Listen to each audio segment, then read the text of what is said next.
As a first time experience on a podcast, I loved it. It was easy, it was laid back, it was more of a chat, and it was insightful. Great experience. Kevin and Graham put me at my ease. They were good fun, well informed, they'd done their homework, and they made me feel very comfortable and asked great questions. Really different.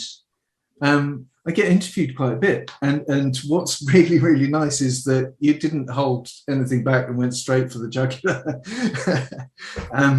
It's really nice to be asked about things that are deeply meaningful to people, and it's when you start thinking about those deep things that the answers that to other questions become more meaningful themselves, more interesting. So I loved it.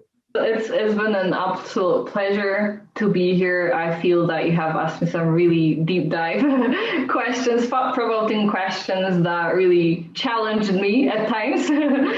And I feel that a lot of listeners are actually going to gain a lot of insights from our chat here. So I feel even for myself, it was really eye-opening to be here.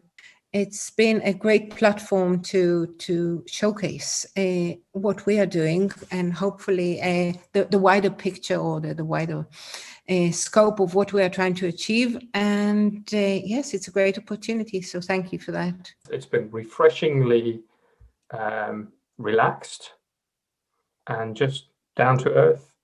3 guys having a chat, and it's great. I really enjoyed it. I'm absolutely flattered to be asked, to be honest. I never think of myself as being worthy of these things, but it was a great experience and great fun. It's the first podcast I've ever done, and I really, really enjoyed it. I've listened to the podcast ever since you guys started it, and I think it's superb. It's absolutely superb, and I've really enjoyed it. My first time on a podcast, so fantastic. Really enjoyed it. Thanks for having me on. Great. I actually really enjoyed speaking to you. I think when I listened beforehand to prepare to come on, I was really impressed with how measured your questions are based on what people have said. And so I was looking forward to knowing that we were going to have a really in-depth conversation based on what I said, as opposed to some sort of standard list of questions that you'd pre-prepared. So thank you. It was a really lovely conversation. I've loved being on the Next 100 Days podcast, because it's really great, I think, to chat to business owners about just real life problems. I think a lot of the time there are gurus out there who have, multi-million pound turnovers, and they're talking about things which aren't necessarily relating to people in everyday life, running businesses in the UK. Whereas I think this podcast is about actually getting to the nitty gritty of that, and actually making business owners' lives better by it.